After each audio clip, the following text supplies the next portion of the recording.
All right, here is a little low-budget music video that I drew for a song on my second album.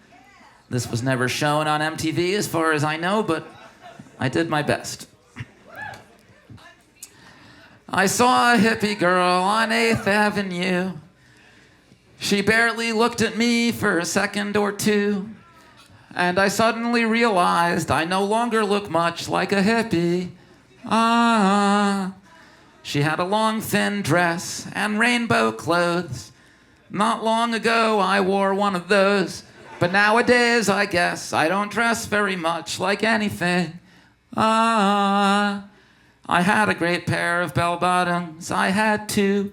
My friend borrowed one, and the other I outgrew.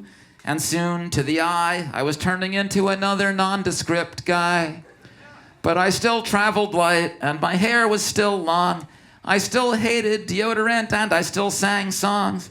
But over the years, I had noticed I wasn't dressing as colorfully or psychedelic as I used to.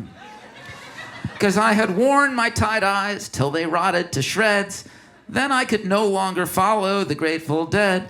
Then it had gotten to the point where I didn't even identify with most Fish fans anymore. And I knew someday I'd probably cut my hair. And I knew the day after that I probably wouldn't even care. So is that what it all comes down to all along? Everything that you feel will one day feel wrong. I was talking to my friend Eric just to see what he thunk.